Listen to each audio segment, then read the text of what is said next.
जय श्री श्याम मित्रों। आज की इस वीडियो में हम जानेंगे कथा श्री खाटू श्याम जी की। तो वीडियो को पूरा देखिए और अगर वीडियो आपको अच्छा लगता है तो वीडियो को लाइक कीजिए और चैनल को सब्सक्राइब कीजिए। जय श्री श्याम। तो आइए कथा को शुरू करते हैं। खाटू श्याम जी का मंदिर राजस्थान के सीकर जिले के खाटू गांव में स्थित है।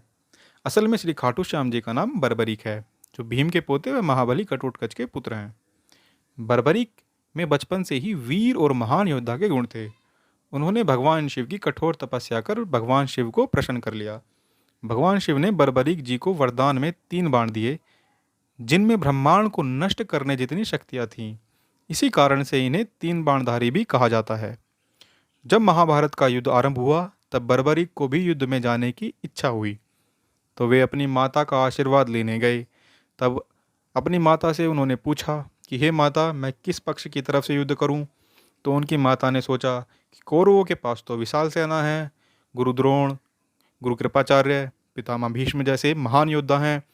पांडवों के पास कोई बड़ी सेना नहीं है, तो वे यह युद्ध हार सकते हैं। तो यह सोच समझकर उन्होंने कहा कि पुत्र, जो पक्ष हार रहा हो उसका साथ देना, तथा मार्ग में कोई भी व्यक्ति तुमसे किसी भी प्रकार की भिक्षा मांगे तो उसे मना मत करना। बर्बरीक इतना सुनकर अपनी माता का आशीर्वाद लेकर चल पड़े। भगवान श्री कृष्ण, जो सब कुछ जानते थे, उन्होंने बर्बरीक को युद्ध भूमि की तरफ आते देखा।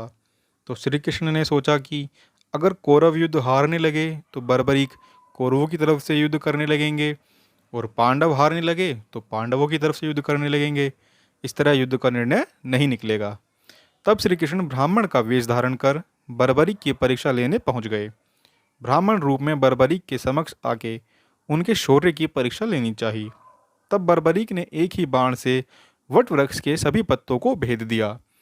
तब एक पत्ता श्री कृष्ण ने अपने पैरों के नीचे दबा लिया, तो बर्बरीक का बाण श्री कृष्ण के पैर के पास आके रुक गया। यह देख श्री कृष्ण बर्बरीक के शौर्य से प्रसन्न हुए। फिर ब्राह्मण रूपी श्री कृष्ण ने बर्बरीक से दान में उनका शीश मांग लिया, क्योंकि श्री कृष्ण को पता था कि यदि बर्बरीक युद्ध में गए तो युद्ध का निर्णय नहीं हो पाएगा। बर्बरीक, जो अपनी माता को वचन देकर आए थे कि कोई भी कुछ भी भिक्षा मांगे तो उसे मना नहीं करना है, यह सोचकर आश्चर्य में पड़ गए कि कोई ब्राह्मण मेरा शीश क्यों मांगेगा। तब उन्होंने ब्राह्मण रूपी कृष्ण से उस असली रूप में प्रकट होने की इच्छा व्यक्त की। तब श्री कृष्ण ने बर्बरीक को अपने विराट रूप के दर्शन दिए। विराट रूप के दर्शन पाकर बर्बरीक ने अपना शीश उतार कर उनके चरणों में रख दिया। श्री कृष्ण बहुत प्रसन्न हुए और उन्होंने बर्बरीक से वरदान मांगने को कहा। तब बर्बरीक ने अपनी इच्छा व्यक्त करते हुए कहा कि भगवान, मैं युद्ध लड़ने आया था, परंतु युद्ध तो लड़ न सका, पर युद्ध देखने की इच्छा है। तब श्री कृष्ण ने बर्बरीक के शीश को अमृत से अमर कर दिया तथा एक ऊंची पहाड़ी पर रख दिया, जहां से बर्बरीक ने महाभारत का पूरा युद्ध देखा। युद्ध की समाप्ति के बाद सभी पांडव जीत का श्रेय अपने आप को देने लगे। आखिरकार कोई निर्णय न निकलने पर वे श्री कृष्ण के पास गए। तब श्री कृष्ण ने कहा कि मैं तो युद्ध में व्यस्त था, परंतु बर्बरीक के शीश ने सारा युद्ध देखा है।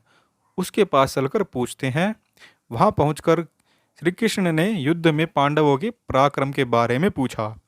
तब बर्बरीक के शीश ने उत्तर दिया कि हे प्रभु, पूरे युद्ध में आपका सुदर्शन चक्र ही नाच रहा था और माँ जगदम्बा लहूपान कर रही थीं। मुझे यह लोग कहीं नजर ही नहीं आए। बर्बरीक का उत्तर सुन सबकी नजरें झुक गईं। तब श्री कृष्ण ने प्रसन्न होकर बर्बरीक को अपनी कलाओं व शक्तियों का वरदान दिया तथा कहा कि तुम कलयुग में मेरे ही नाम श्याम के नाम से जाने जाओगे, तथा कहा कि तुमसे बड़ा दानी इस धरती पर कोई नहीं है। तुमने अपने माता के वचन अनुसार अपना शीश भी दान कर दिया। वह श्री कृष्ण ने कहा कि अपनी माता के वचन अनुसार तुम कलयुग में हारे के सहारे बनोगे तथा लोग तुम्हारे दरबार में आकर जो भी मांगेंगे उन्हें मिलेगा। इस तरह श्री खाटू श्याम जी का मंदिर अस्तित्व में आया। तो ये कहानी थी श्री खाटू श्याम जी की, बर्बरीक जी के खाटू श्याम बनने की कथा। तो अगर आपको ये वीडियो अच्छा लगा तो वीडियो को लाइक कीजिए, चैनल को सब्सक्राइब कीजिए और कमेंट करके ज़रूर बताइए। जय श्री श्याम मित्रों।